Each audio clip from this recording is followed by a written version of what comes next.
They made that call, and after the call, because I was hearing what the other person was saying, I came out, I just ran to my husband to confirm what they just said. God, at this point, I didn't know. I felt like the ground should just open. I didn't know how I felt. I didn't know what was going on.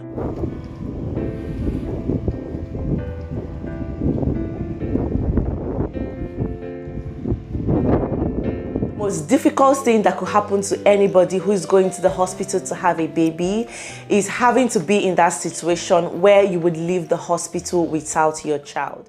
It's been a lot this couple of days, but I'm grateful to God for everything. Thank you. Yeah. So the update now is that we might be going home with our baby. That can be so traumatizing, trust me. And it's even more painful that you're still healing, you're still recovering from the whole delivery process and everything. And then you now have to go home without the child you went to have, the child that you're feeling pain for. You know, it's a bit more easier when you have to go home with your baby. Yes, you're still recovering. Yes, you're in pain, but you're compensated with the fact that your baby is right there with you and that it's just for a while. All this pain would stop, you know, everything would pass and you'll be fine again. But when it's time to leave the hospital, where you have to leave the hospital without your child, I can't even explain the extra pain that comes with that. I really can't explain the trauma. It's a situation that you wouldn't want to be in, trust me. But unfortunately, this was my situation and I'm here to share my story with you guys in today's video. You're welcome to my channel. My name is Tochi for those who don't know or for those who are new here. So guys, I'm excited to share with you all about LemFi. It's a reliable app that me and my friends and family use to send money back home instantly. Yes, the recipient receives the money instantly. Guys, they have the best rates that you can find in the market and there are no hidden charges at all. LemFi is a trusted partner that allows residents of Canada and the UK to send money to Ghana, Kenya, Nigeria, Senegal, Ivory Coast, Cameroon, Benin, Tanzania, and Rwanda at zero fees. Trust me guys, there are no hidden charges at all and they have the best rates that you can find in the market, so you will get your complete value for money. Sending money with LemFi is fast, easy, and completely free. To get started, you can download the app with my referral link in the description box to get 10% cash back on your first transactions above £100, capped at £50. Alternatively, you can download LemFi directly from the Google Play Store or Apple App Store and enter my code Tochi to benefit from this offer. So what are you waiting for, guys? Hurry now and download the LemFi app and begin to send money to Africa for free. And don't forget to use my code Tochi. So guys, back to the video. So on the fateful day that I had my baby, it was an elective CS, so I was not in any form of labor or there was no emergency or anything. I'm sure for those of you who have watched my birth vlog, you would have seen that, you know, there was no pressure. I was happy. I even made a vlog going to the hospital and all that. So I went to the hospital. I think I was about 39 weeks and 3 days or so. I went to the hospital expectant, just like every other pregnant woman who is going to have her child. Went in that morning, you know, my appointment was for 8 a.m. We were about 3 people who were down for a cesarean section that morning and everything was going on fine. In fact, doctors came for their rounds. They usually go around to just check everybody's file, check you, and know how we take turns to go in, like who would go in first, second, and third, right? So they checked everything and my midwife even came to tell me that I was going to be the 3rd person to go in, simply because I was really fine. Like that the other 2 people were like high risk patients or something. That's to show you that everything was really fine with me. So I even had a scan that morning just to be sure, like check the position of the baby and everything was fine. Okay, I even ended up being like the 4th person to go into the theater that morning because they had an emergency, right? When it got to my turn, my midwife came up and said it was my turn. I went to the theater, everything was going on well, and I had my baby at the right time, right? Everything was fine. My baby came out healthy, strong. He cried, you know. Then we left the theater and I was wheeled to the recovery room. So I was there, they gave me food, everything was going on fine. When I was cleared from that room, you know, that everything was fine, I moved to the ward. They moved me to the ward. In fact, on my way to the ward, I even threw up. I don't know why. That has never really happened to me before. Firstly, I had a cesarean section, so I couldn't really move. I couldn't do anything. My body was numb, my legs really. So I really couldn't do anything. I was just there. And my baby was right there with me at the ward as well, right? Normally, they come to do some checks. They check everybody, check the baby, check the mother. And I was in the general ward. They even came up to me to try and walk after 6 hours and have my shower and all that. Everything has been taken away from me. After I've had my shower, I was able to move around. So that same night, I think about 11 or 12 hours after having the baby, I can't really remember. You know, one of the midwives came to do their regular checks. And then she noticed the baby. She was like, this baby's hands are shaking. And his temperature, I think he's struggling to keep his temperature or something, that he was going to check his blood sugar. So she went out, got the machine, came and checked the blood sugar and realized that his blood sugar was really low. So that was the beginning of the whole trauma for us. They tried everything to raise it up. His body temperature was irregular. They said that his body was struggling to keep a normal temperature, so it was just going off and on, something like that. So they took him out, tried everything to bring his blood sugar up, but it just wasn't working. They asked me to breastfeed him. Obviously, I wasn't even lactating at that time. I don't even know if anything was coming out, but they just said I should try to feed him, you know. I tried, it just wasn't working. They brought milk, you know, asked me to give him milk. They tried, it still didn't come up. They took him out for some time. They brought him back almost in the morning, I think about 4 a.m. or 5 a.m. They brought him back. They said it still wasn't working, you know, after everything they did. They tried to, you know, feed him regularly, and they were feeding him, they were checking it. It just didn't come up. Guys, and at that point, I really didn't understand what was going on. I didn't understand. I just thought it was normal. Maybe it would come up. You know, my mind didn't even go to that. This was a serious situation. That morning, they brought him back and, you know, kept feeding him. They kept trying, even gave him glucose, tried everything, but the blood sugar still didn't come up. At that point, they had already called a doctor to come in and check and everything. So when the doctor came, they took the baby out again, you know, to do everything they could do, but it just didn't work. That was the point where I was moved. I moved out of that room because I had a bug. You know, this is a room where there are other women who just had their babies, and there are also babies there as well, right? So it just wasn't proper to leave me there because I was stooling and vomiting, right? So they moved me to an exclusive room. That was even what made the whole thing even more difficult for me, guys. Now, while I was in that room that morning, the doctor came up and said they had to take the baby down to the intensive care unit because all they had done was not working. They even brought more milk for us to feed him. You know, it just wasn't working. They were like, they're going to put a pipe, you know, to go straight to his stomach and feed him. At that point, I was still like, okay, whatever you guys have to do, just do it. I just want my baby to be fine. So they took the baby downstairs and I was still upstairs, right? Guys, that was when the extra pain now started for me. After my baby went to the intensive care unit, because it was another ward, it was downstairs and I was right upstairs at the maternity ward. Okay, so imagine you just being all alone by yourself in the hospital and your baby was in another ward. Okay, that one was not even so bad. What now became bad was the fact that I waited for my baby that whole day to come up. I felt like, okay, you guys have taken him down. It's time to bring him up. But my baby did not come up and nobody was telling me anything. I didn't even know how I was feeling at that point. Nobody was saying anything to me. I kept asking those people. I kept asking the nurses and midwives, you know, on duty. I was like, I've not heard anything from my baby. My baby is downstairs. Nobody's telling me anything. You guys came here to take him and nobody is even keeping me updated to tell me the update or tell me what's wrong with him or what's happening with him downstairs. You know, when I say that, they'll be like, oh, don't worry, let's just call and find out how he's doing. They'll come back to me and say the baby is fine. They're trying to feed him. They're checking his blood sugar every hour, you know, all that.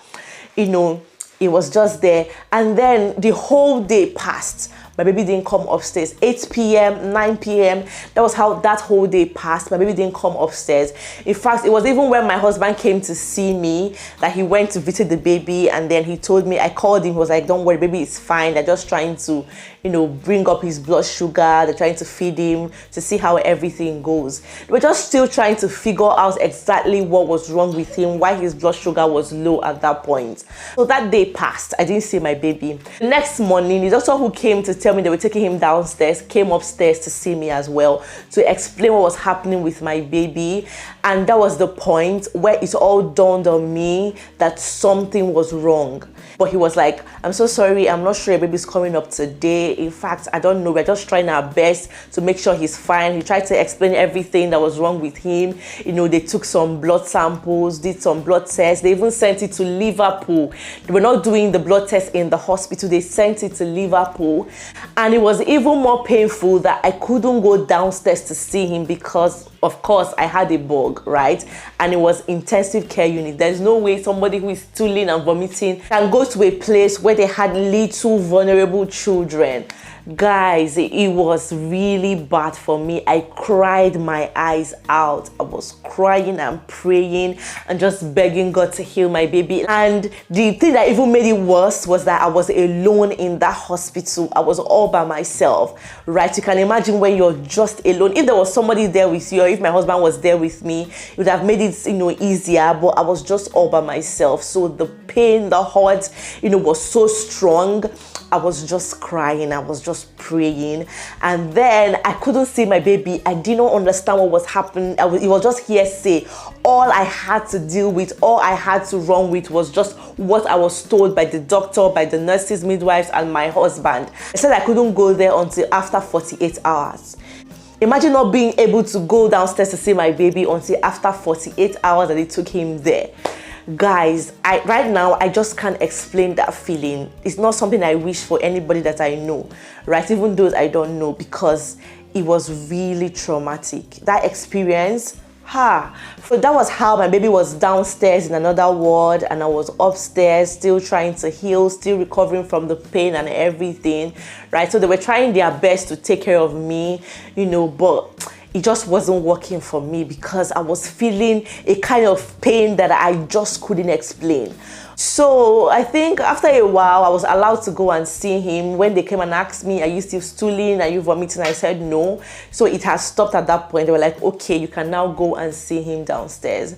So I had my shower. My husband came and we both went to see him. Okay, that was now when I really understood what was happening to my child. My baby, oh my poor baby. My baby was in the incubator. He had 2 infusions, like drips, so many wires in his body. They even did so many tests. They checked his heart. They were, pricking his feet every hour, every 2 hours to do his blood test. Guys, I felt like what's happened. At that point, I felt like, why not do this to me? Look at what this innocent child is going through at this stage. A child who is barely 48 hours.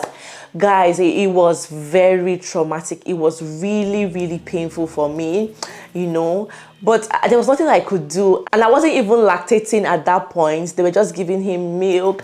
I felt so helpless because at that point, I just couldn't do anything for my baby, right? The only thing that I could really do was to carry him. And before I could carry him, a nurse had to come around to help because they had to raise all the wires up just to make sure that everything was fine and bring it out carefully. I'll sit down, they'll place him on my laps, I would carry him, and then after that, they'll put him back in the incubator, So we were there, they were just doing everything they could do, trying to see, what was wrong, trying to figure out the cause, and at that point, it just wasn't working. We didn't know what was happening. We didn't know the way forward. I just kept asking, so what do we do now? Is it going to be all right? What's happening?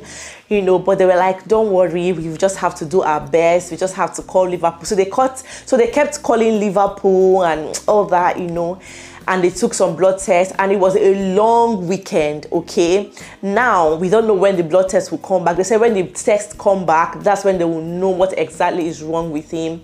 And then while I was upstairs in my ward, you know, I was fit to go home. They have checked me, everything was fine. They have cleared me to go home. My child was still in the hospital, and I'm in the maternity ward. We're in 2 different wards, right? So should I go home without my baby? Should I stay here with him?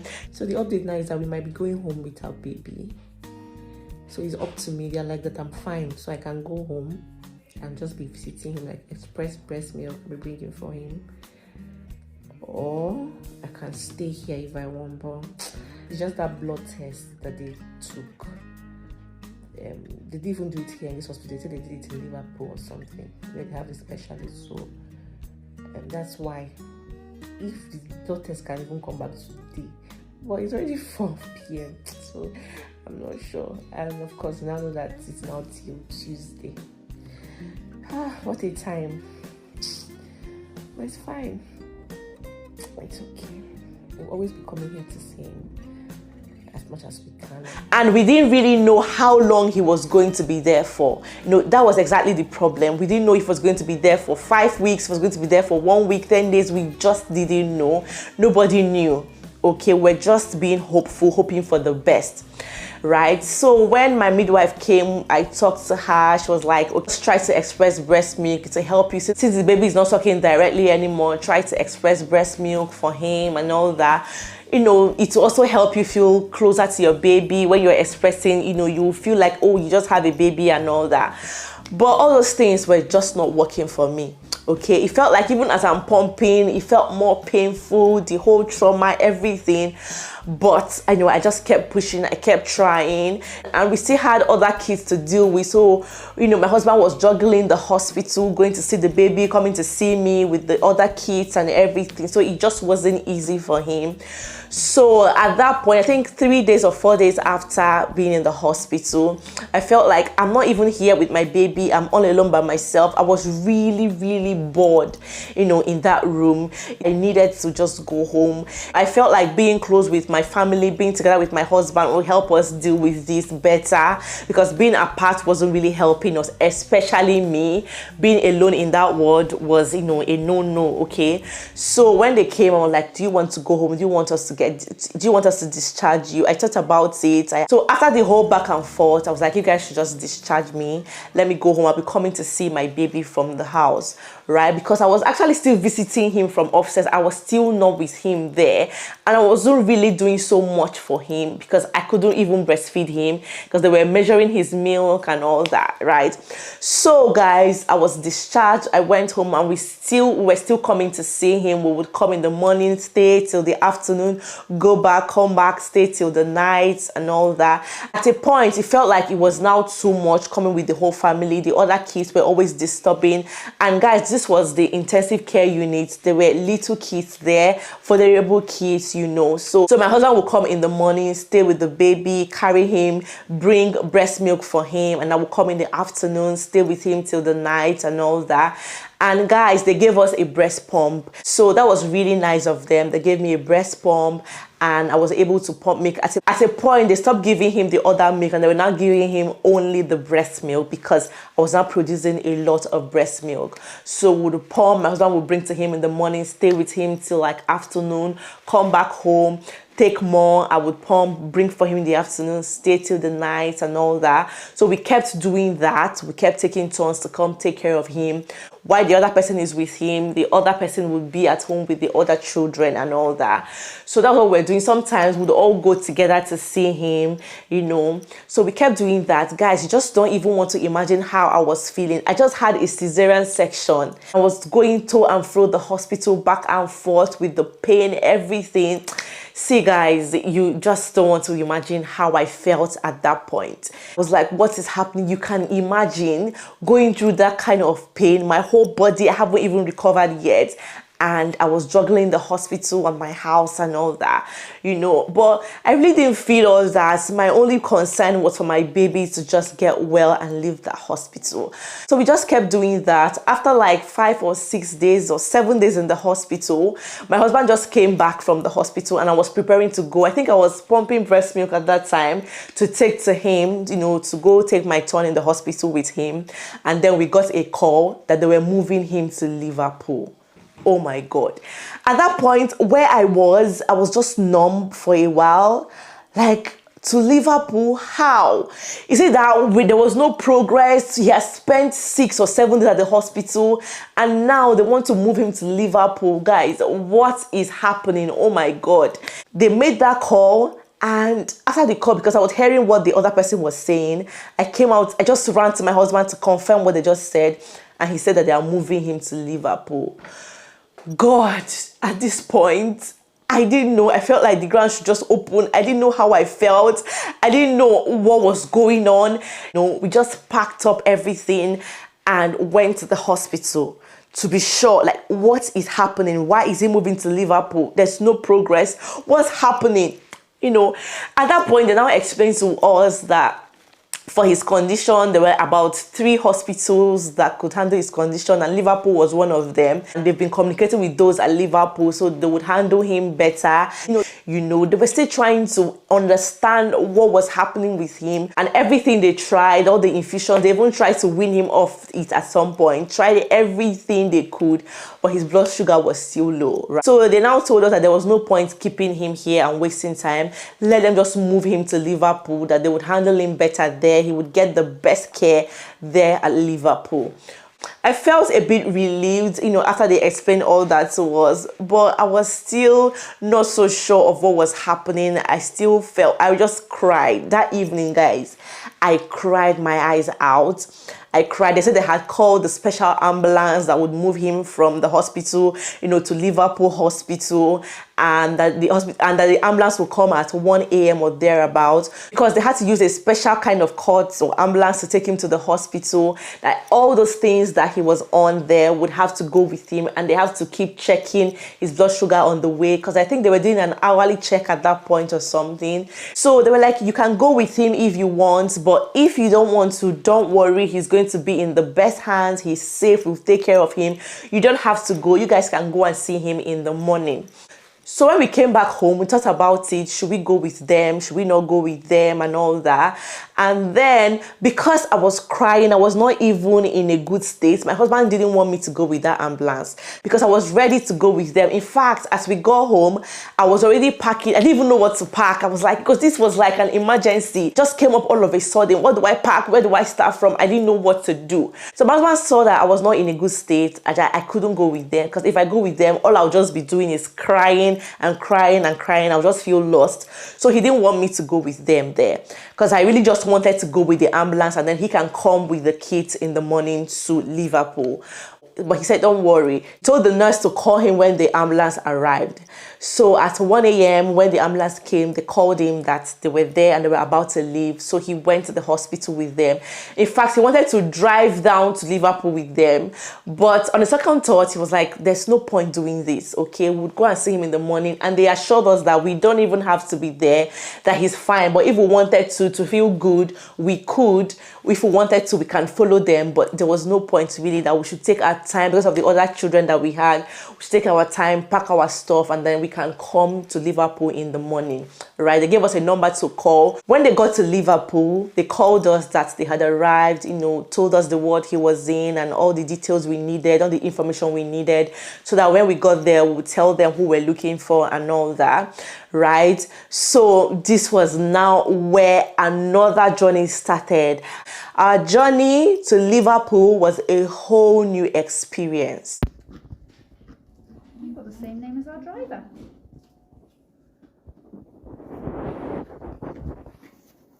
You take his little name card. Yep.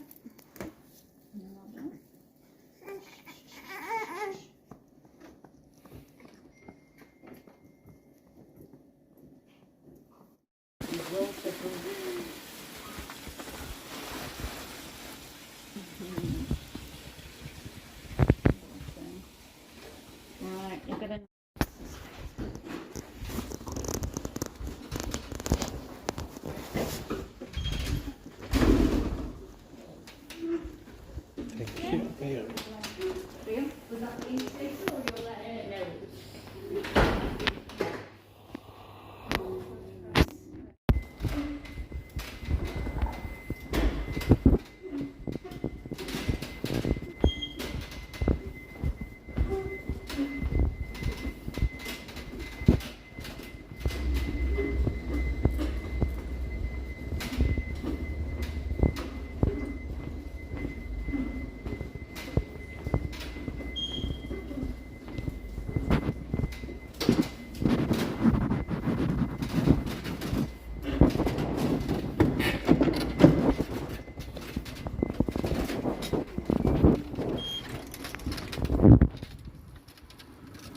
Thank you.